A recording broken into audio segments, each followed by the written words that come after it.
Tengan muy buenos días, compañeros de la sección A y de la sección B y doctor presente.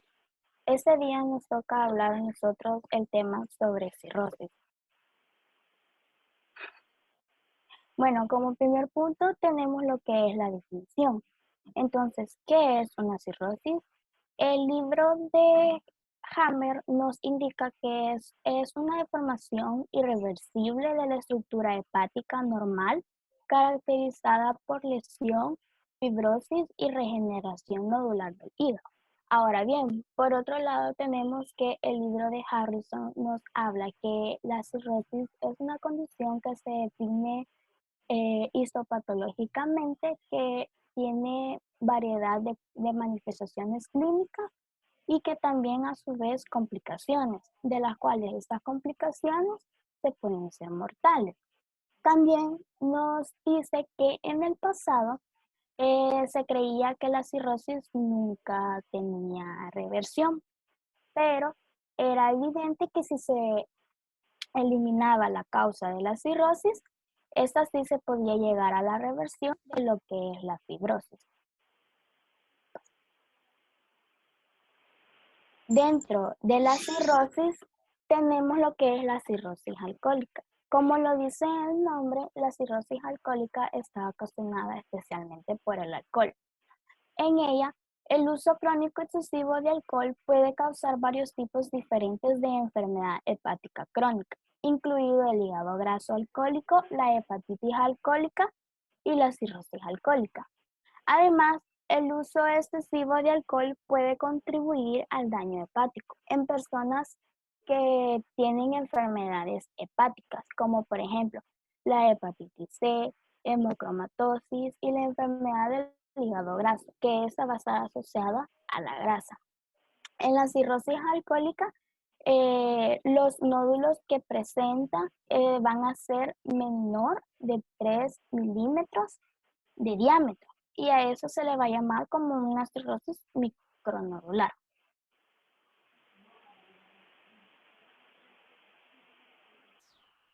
Bien, como segundo punto tenemos la etiología y factores de riesgo. Tenemos que tener en cuenta que un factor de riesgo es aquello que incrementa la probabilidad de contraer una enfermedad o una condición.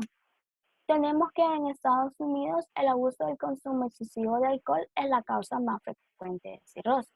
También tenemos agentes infecciosos como el virus de la hepatitis B, el virus de la hepatitis C y a veces en ocasiones el virus de la hepatitis D.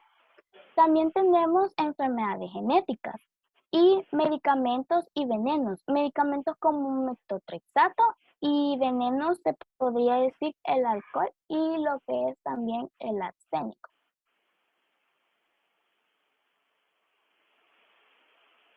Como dentro de los factores de riesgo, tenemos esta tabla de los cuales se los voy a mencionar a continuación.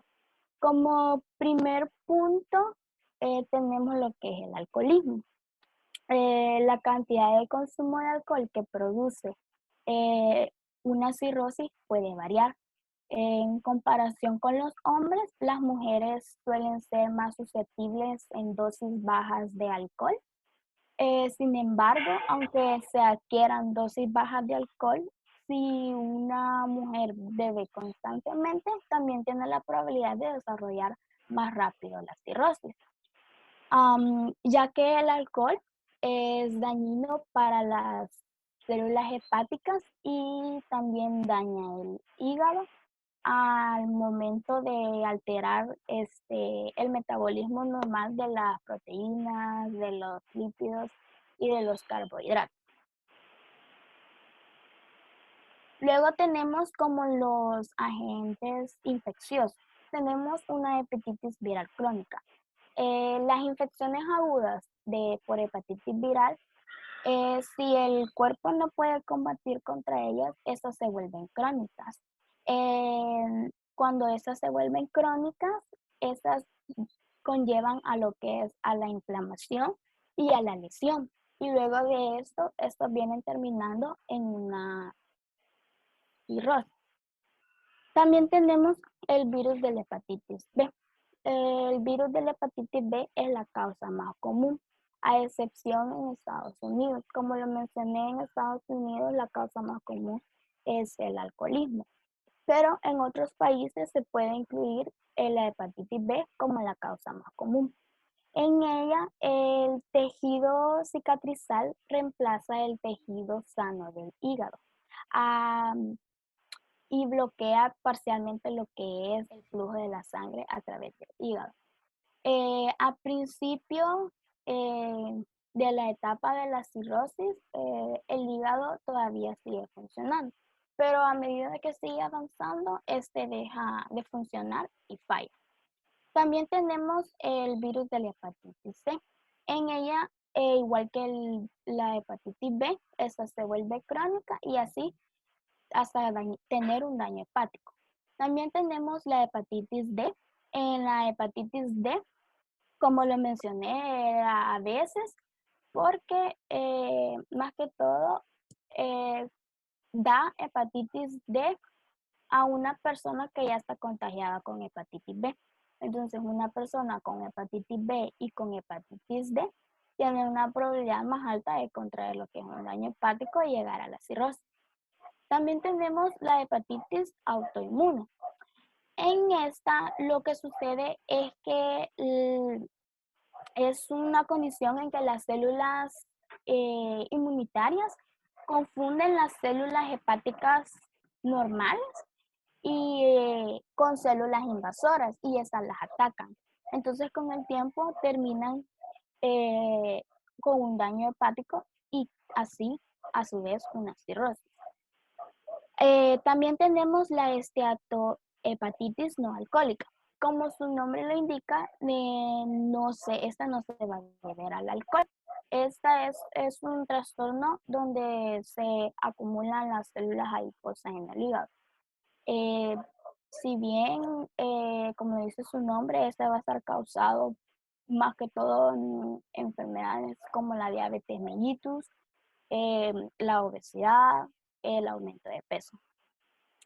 Luego tenemos ya en los agentes, no, perdón, en las enfermedades genéticas, la hemocromatosis. La hemocromatosis es un trastorno hereditario que hace que se absorbe lo que es el hierro y este así se va a acumular en diversos órganos, incluidos uno de ellos el hígado, y así va a causar daño hepático. También tenemos la enfermedad de Wilson, que es parecida a la hemocromatosis. Siempre es una enfermedad genética y se va a caracterizar también por el acúmulo de lo que es el cobre en el cuerpo y así siempre va a tener un daño hepático. También tenemos la deficiencia de alfa-1 antiproteasa o deficiencia de alfa-1 antitripsina. En ella, esta es una carencia hereditaria de una proteína producida en el hígado, que normalmente este funciona para bloquear efectos destructivos de ciertas enzimas. Esa siempre va a ocasionar enfermedad hepática y, como lo vimos anteriormente, también está encargada de ocasionar lo que es el enfisema. También tenemos la enfermedad por almacenamiento de glucógeno. Esta es una enfermedad hereditaria causada por falta de una o más enzimas que provoca el almacenamiento del glucógeno en el hígado. Así también va a tener un daño hepático y con el tiempo va a producir lo que es una cirrosis. Y por último tenemos una fibrosis quística, que va a ser un trastorno genético que causa daño hepático, incluyendo la misma cirrosis. Bien, como tercer punto tenemos la epidemiología. La cirrosis es una enfermedad muy común en el mundo. Su prevalencia va a depender del país del que se esté uno, más que todo por los agentes etiológicos. También suele manifestarse en la cuarta y la quinta década de la vida, pero se han habido casos de que también puede manifestarse en juvenil. Esta enfermedad es más frecuente en el sexo masculino, probablemente ya sea por el etilismo. En el mundo, alrededor de 170 millones de personas padecen lo que es una hepatitis C. De las personas con hepatitis C, el 80% de esas personas adquieren lo que es una hepatitis C crónica. De estas hepatitis C crónica, solo el 20 y el 30% se vuelve cirrosis en 20 a 30 años. También en Estados Unidos se dice que hay aproximadamente 2 millones también de personas con hepatitis B. De esa hepatitis B, el 5% desarrolla una hepatitis B crónica y de ese 5%, el 20% adquiere lo que es también la cirrosis. También dice que en los Estados Unidos la enfermedad hepática crónica es la 10ª causa más común de muerte en adultos. Si bien sabemos que el alcohol es una droga muy utilizada que causa especialmente un daño hepático y la cirrosis alcohólica. Por el alcohol representa el 40% de muerte por cirrosis.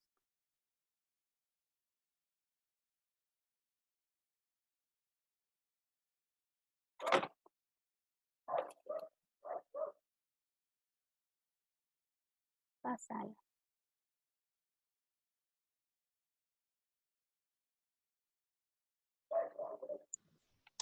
Ahora, continuando con lo que es la fisiopatología, en cuanto a la presentación clínica, tenemos que la cirrosis se va a presentar como una consecuencia tanto de la disfunción hepatocelular progresiva como también la hipertensión portal. Debemos de tener en cuenta que no todos los pacientes van a presentar las complicaciones que van a poner en peligro la vida, ya que se demostró que cerca del 40% de los casos de cirrosis se diagnostica en la autopsia en pacientes que no manifestaron signos obvios de una enfermedad hepática terminal.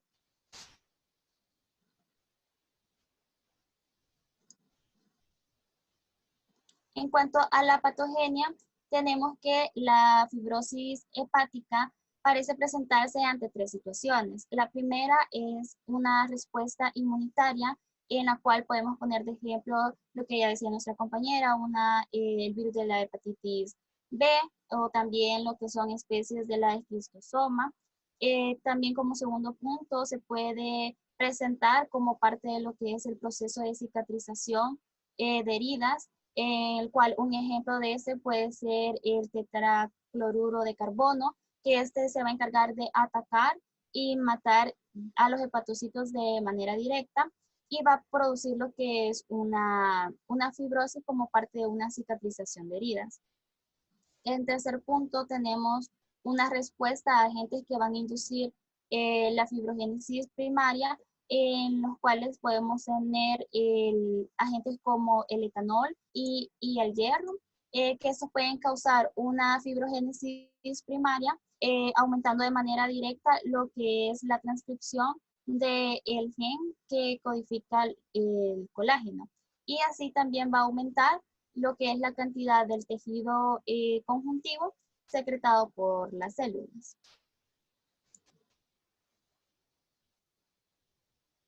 En cuanto a la fisiopatología, en nuestro libro de Hammer describe que quizás las verdaderas culpables de estos mecanismos de fibrogénesis aumentada sean estas células que almacenan grasa, las cuales son llamadas también células estrelladas, que forman parte de lo que es el sistema retículo endotelial del hígado. Entonces, para entender un poco más la fisiopatología, se explicará con esos dibujos. Estos dibujos van a representar lo que es el tejido normal de lo que conforma el hígado. Tenemos los hepatocitos, tenemos el sinusoide, que va a estar conformado por lo que es la vena porta y la arteria hepática, y que luego estas van a terminar en una vena central. También tenemos el ducto de la bilis y tenemos en el espacio perisinusoidal las células estrelladas. Estas células estrelladas se van a encontrar de forma en reposo y aquí su función va a ser almacenar vitamina A.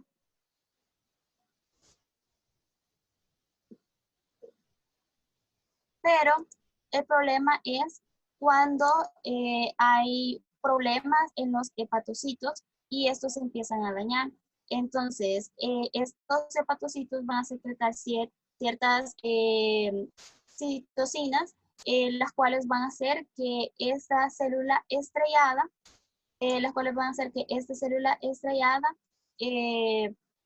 cambie su fenotipo y así también va a cambiar el fenotipo. Bueno, lo que va a causar es que va a pasar de un estado de reposo que almacena vitamina A un modo activo de miofibroblasto que va a secretar lo que es más colágeno, más matriz extracelular y va a cambiar el tejido normal por uno fibrótico. Entonces, lo que va a pasar es que al cambiar su fenotipo, esta puede hacer una compresión en lo que es el sinusoide en todas las estructuras que estén cercanas a ella. También puede causar lo que es una compresión en lo que es el ducto de la bilis.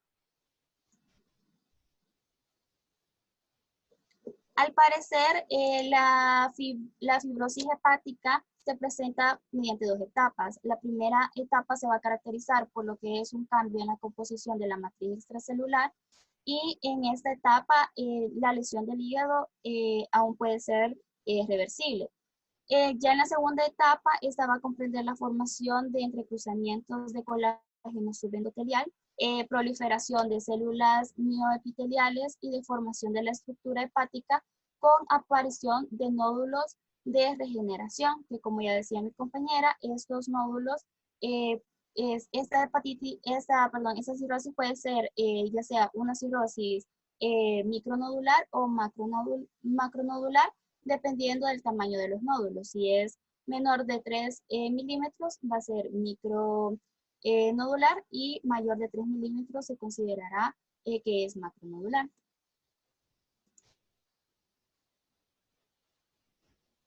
En cuanto a la patología, el estudio histológico de las formas de la cirrosis, esta se puede caracterizar ante tres formas. La primera es que se va a deformar lo que es la estructura del hígado. La segunda es que el tejido cicatrizal, se va a formar un tejido cicatrizal como resultado del aumento del depósito de tejido fibroso y colágeno. Y tercero, los nódulos de regeneración por tejido cicatrizal. Y aquí podemos observar una imagen en la cual se comprueba estos tres cambios. El cambio de la estructura, podemos ver la aparición de tejido cicatrizal y de los macronódulos. ¿Qué es la estructura que está en medio?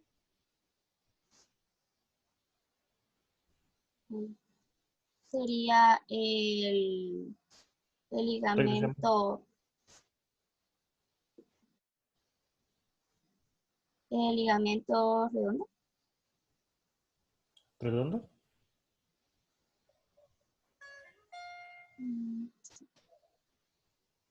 La estructura que está en medio. ¿Y qué estructura contiene en su interior?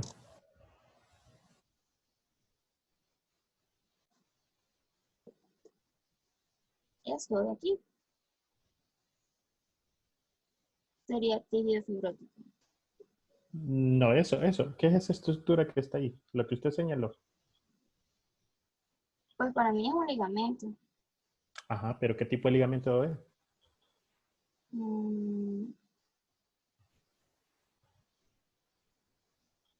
Falciforme. Ok.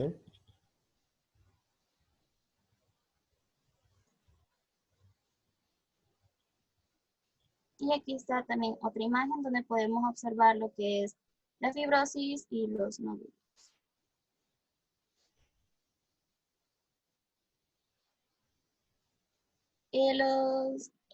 Los datos histopatológicos más específicos nos pueden ayudar a establecer lo que es la causa, tener una idea de cuál fue la causa de la cirrosis. Por ejemplo, si hay una invasión y destrucción de los conductos biliares por los granulomas, sugiere que pudo haber sido una cirrosis biliar primaria o autoinmunitaria. Si ya hubo un depósito extenso de hierro en los hepatocitos y los conductos biliares, sugiere que fue a causa de una hemocromatosis. Y si el dialino y el alcohólico y la el dialino alcohólico y la infiltración de células polimorfonucleares, sugiere que obviamente pudo haber sido por una cirrosis alcohólica.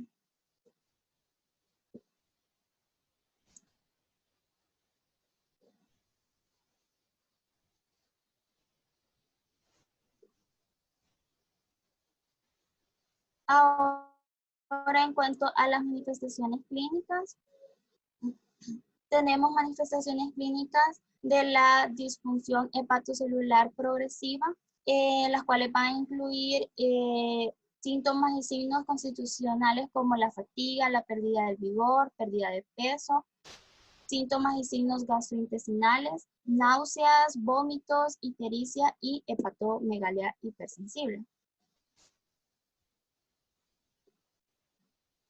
También tenemos síntomas y signos extrahepáticos, como por ejemplo el eritema palmar, angiomas aráneos, emación muscular, agrandamiento de las glándulas parótidas y también lagrimales. Podemos tener también lo que es ginecomastia, atrofia testicular en varones, irregularidades menstruales en mujeres y coagulopatía. Y esto se va a deber a que en nuestro cuerpo, por ejemplo, en los hombres también hay una cantidad de estrógenos, solamente que en menor cantidad que las mujeres. Pero este estrógeno tiene su metabolismo en lo que es el hígado, pero como en este caso hay una hepatopatía, lo que va a hacer es que haya más estrógeno libre en la circulación. Entonces eso nos va a llevar a la aparición de lo que es, por ejemplo, este eritema palmar, que tiene una característica que respeta de cierta forma lo que es el centro de la también las otras y eso nos va a llevar a lo demás, como por ejemplo los hombres, si obviamente hay más estrógenos en su cuerpo, puede provocar lo que es una ginecomastia, atrofia testicular en varones, también cambio en el vello púbico.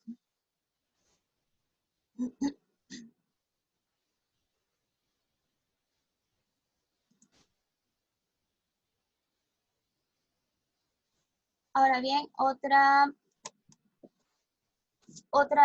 característica es la hipertensión portal, que como sabemos, eso es un estado normal. En un estado normal tenemos una circulación, una irrigación arterial y tenemos un retorno venoso. Pero el problema será cuando esté presente lo que es la cirrosis. Como sabemos, va a haber una compresión en lo que es los sinusoides, entonces va a haber aquí una mayor resistencia. Entonces, ante este problema, nuestro cuerpo va a tratar como de aliviar este problema y lo que es el endotelio se va a empezar a secretar lo que es el óxido nítrico para hacer que el flujo de sangre sea normal. El problema está en que este óxido nítrico no funcionará porque esta construcción es anatómica.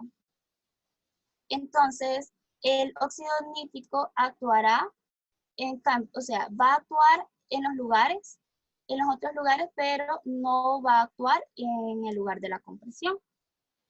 Entonces, si actúa en los lugares que están cercanos al hígado, eso nos va a llevar a que haya una vasodilatación. Por tanto, habrá mucho más sangre retenida en este lugar. Entonces va a venir en nuestro corazón y va a tratar como de compensar esto. Entonces va a aumentar el gasto cardíaco. Pero el problema está en que si se aumenta el gasto cardíaco, e igualmente en el retorno venoso, vamos a tener más acumulación de sangre. Entonces, esta sangre va a necesitar salir de ahí y va a empezar a buscar lo que son rutas colaterales para poder tratar de evitar esta congestión. Entonces, tenemos que, por ejemplo, aquí está la obstrucción, en la vena porta está la obstrucción. Entonces, aquí, entonces lo que va a pasar es que va a haber un cambio de la circulación y esta va a ser retrógrada. Entonces, recordando un poquito la anatomía, la vena porta está conformada por lo que es la vena esofágica, por la unión de la mesentérica superior, de la mesentérica inferior y de la esclerótica. Entonces, al haber una circulación retrógrada, esta, si se va para las venas esofágicas, nos van a provocar lo que son las varices esofágicas. Si esta se dirige hacia lo que es el vaso, entonces va a haber una esplenomegalia. Si esta se dirige a lo que es la mesentérica inferior, entonces nos va a provocar lo que son las hemorroides. Y si se va para la mesentérica superior, entonces habrá un edema intestinal.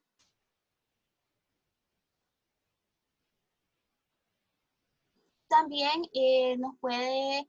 lo que puede pasar es que hay venas que se obliteraron en nosotros después del nacimiento, y esto es un ejemplo de la vena umbilical, pero como esta sangre está buscando rutas colaterales por la restricción que hay, entonces también puede llegar a que vuelva a haber una circulación en la arteria umbilical.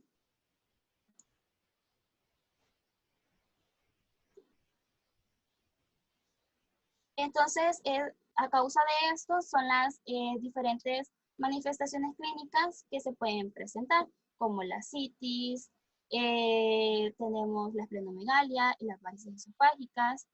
Y en este caso, este es cuando hay irrigación en la vena umbilical, también se le conoce como cabeza de medusa. Y también es importante mencionar que cuando tengamos un paciente con este caso, podemos ocultar esta vena y se escuchará lo que es un soplo, el cual este soplo se llama soplo de Crubelier-Baumgarten, y este se dará como consecuencia de lo que es el hiperflujo que hay en la vena umbilical. Es también importante que sepamos hacia dónde se dirige la circulación.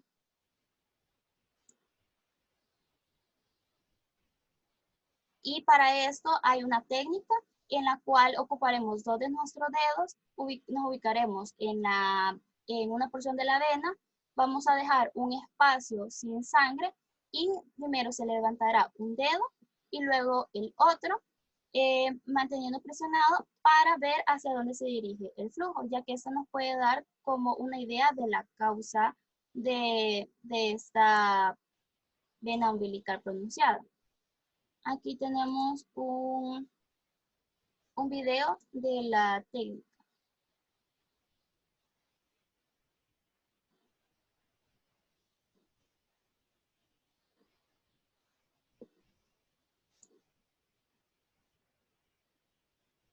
Ahí está la vena, se ubica, se deja un espacio, se levanta un dedo y luego se procede a levantar el siguiente.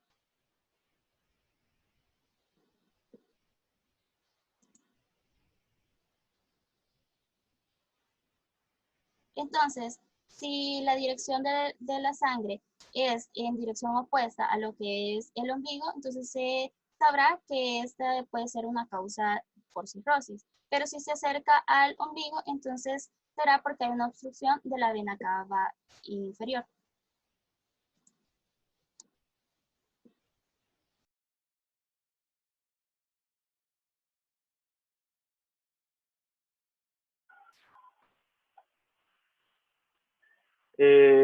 Ahora nosotros tenemos lo que son las complicaciones. El libro de Hammer menciona que prácticamente hay un número bastante elevado de lo que son las complicaciones. Entre ellas tenemos la hipertensión portal, la ascitis, síndrome hepatorrenal, hipoalbuminemia y edema periférico, así como peritonitis bacteriana espontánea, varices gastroesofágicas y sangrado y encefalopatía hepática. Agregando un poco más acerca de la hipertensión portal, vamos a tener en cuenta que se va a definir por un gradiente de presión venosa portal mayor a 5 milímetros de mercurio. Ahora bien, lo normal, que sería prácticamente de 3 a 5 milímetros de mercurio, absolutamente no ocurriría nada, pero ya cuando nosotros tenemos una elevación ya mayor a ya empieza lo que es la hipertensión portal, pero ya en la hipertensión portal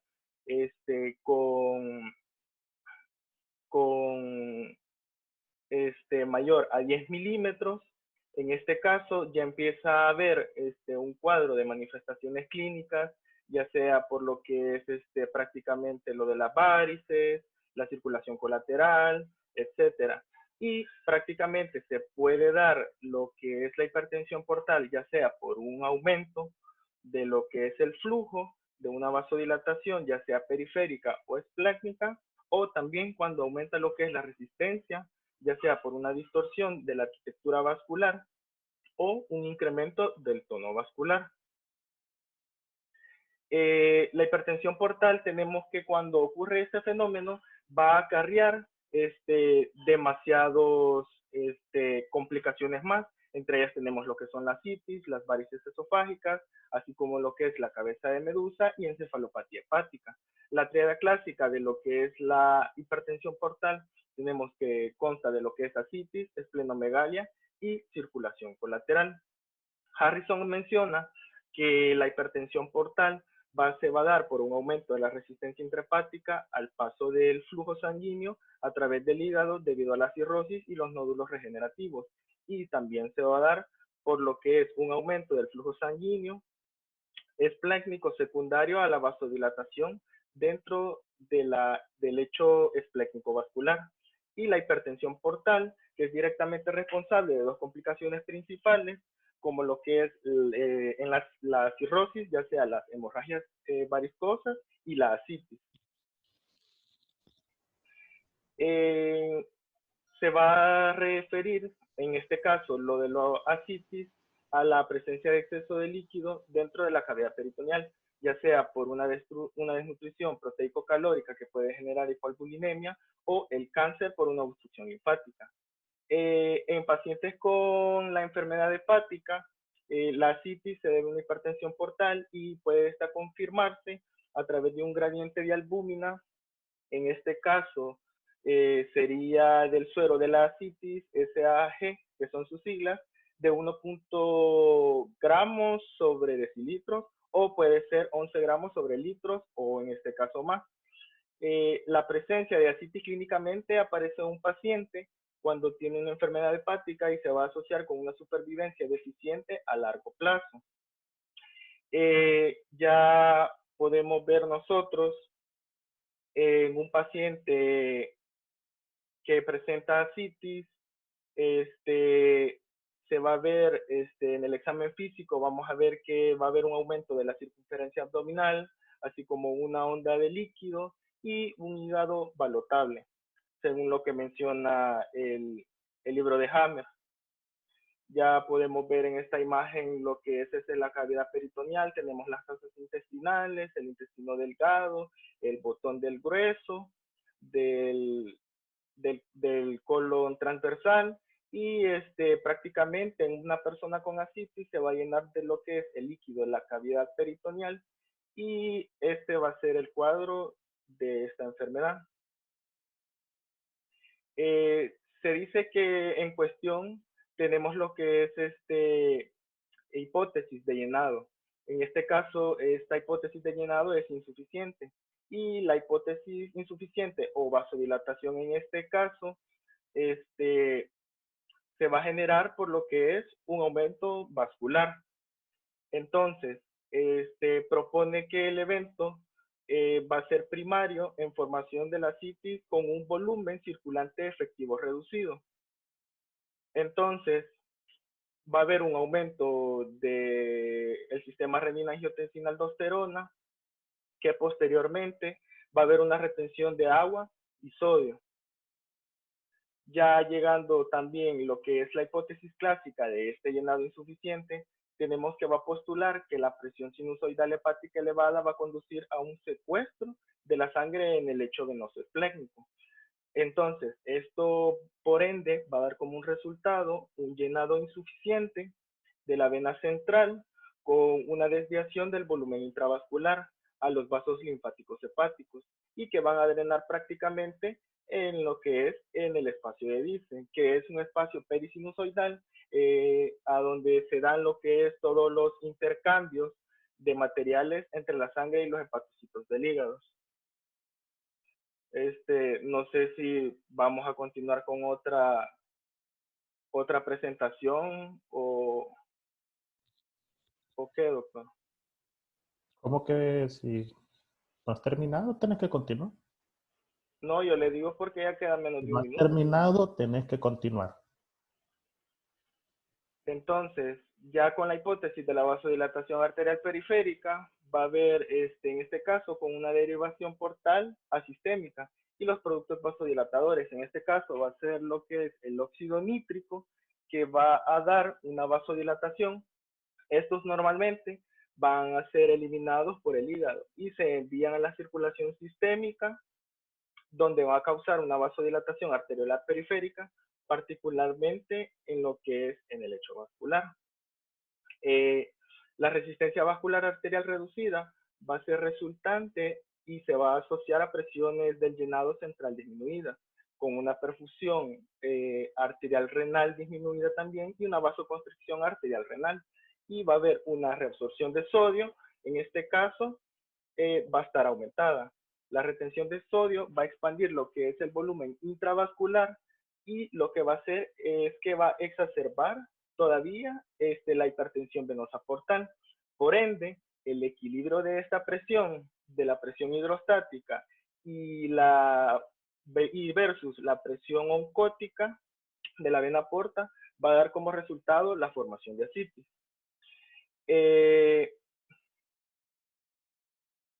En el síndrome hepatorenal